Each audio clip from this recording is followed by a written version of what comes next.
Hello, BookTube, and welcome back to your Daily Penguin. This is our tour through that Penguin Classic wall in the back there, author by author, and we are not knowing what we're going to find from day to day, which is fine by me.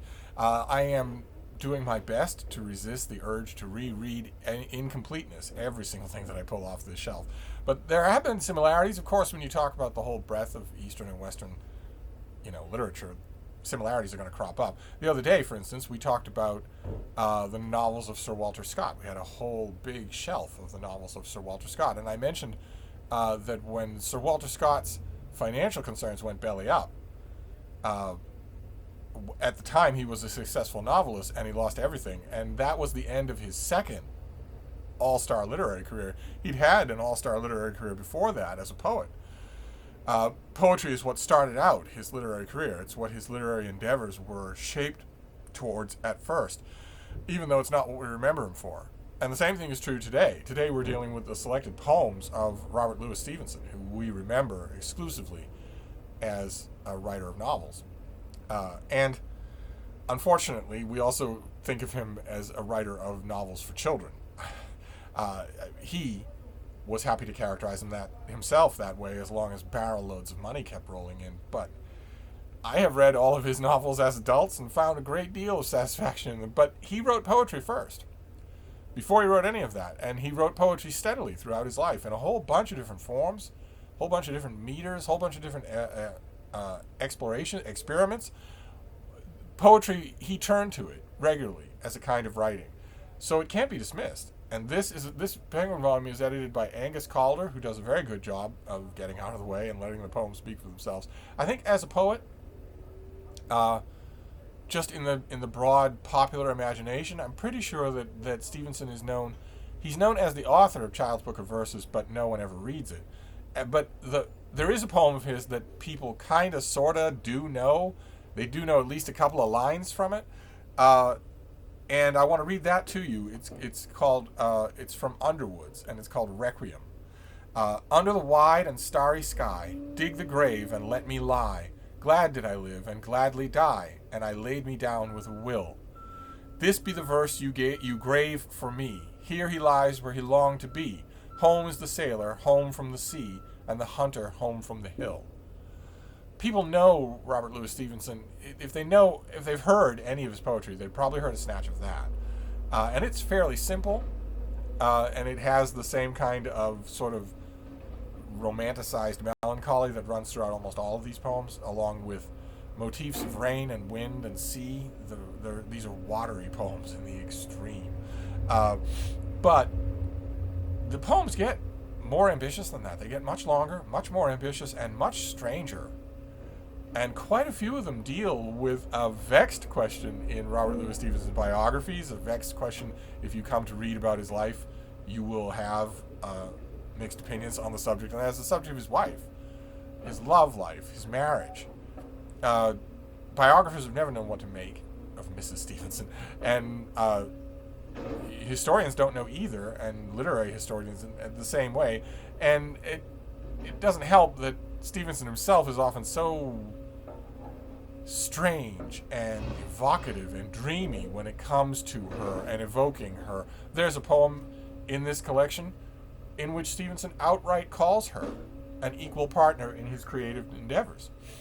And you don't know, is it the high-flown romanticism of the poem, or is it true, or both? But there's a poem in here that has always struck me as really weird, beautiful, and a little bit unfathomable, at least to me. It comes from Songs of Travel, which is from 6 or 7 years after the last poem that we read. And it doesn't technically have a name. The name is usually the first line of the poem. And it's not very long. I want to read it to you and see what you make of it. I will make you brooches and toys for your delight, of bird song at morning and starshine at night. I will make a palace fit for you and me, of green days in forests and blue days at sea.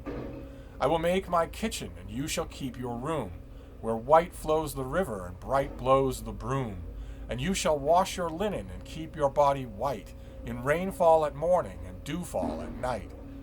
And this shall be for music when no one else is near, the fine song for singing, the rare song to hear, that only I remember, that only you admire. of the broad road that stretches and the roadside fire. The poem has always struck me as just intensely private, and yet here it is in a book, and intensely beautiful in a weird, spare, almost brusque kind of way. I love it. I admit that I am not an objective reader in this case. Robert Louis Stevenson is one of my favorite writers. I go back to his novels all the time, and that probably predisposes me to like his poetry, although not in all cases. There are plenty of novelists who also turn their hand to poetry. I can't stand their poetry. And some poets who turn their hand to novels, and I don't like those either. So it's not always the case, but in this case, I'm willing to admit this Penguin classic I really like. I never got this from Penguin, and I didn't buy it new in a store. I got it secondhand, and as a result, I have this weird, angry, impressionist artwork in it. But this needs to be with my other Penguin classic, Robert Louis Stevenson, and it's not. I bet Robert Louis Stevenson is one of those authors for Penguin that is scattered all over this bookshelf. But we shall see. We shall see. We'll find out together. Sorry about the background construction noise. There is construction going on in the road directly outside my front door. Forever. Constantly. They'll come, they tear up the same 3-foot by 3-foot patch of ground, they stand around and stare at it, then they fill it back in, tarp it over with hot tar, and drive away. They're gone for 4 or 5 days, and then they come back. Do the exact same thing again. They don't tear open that patch of ground to a pipe or a juncture of any kind. They dig about a foot down into the ground. So it's just earth that they stand around staring at. And then they fill it in, and they come back. And they have been coming back every other week to do that for 25 years. The oldest members out there were kids when they first started coming here on their first job. And now they're getting ready to retire. All in this one spot. They don't work anywhere else. So I actually don't know. I've never recorded a video on this machine. This is an HP Chromebook. So I don't know how the audio is. I don't know if it's picking up a lot of background noise or if it's muting it out or not. I don't know how the video is. To my eye on this end, the video looks mighty sharp, but maybe a little bit cold, a little bit on the blue spectrum. I don't know if that's just the weird light in this room or if it's the machine itself. So we shall see. This is a test video. I'm going to be doing test videos all week.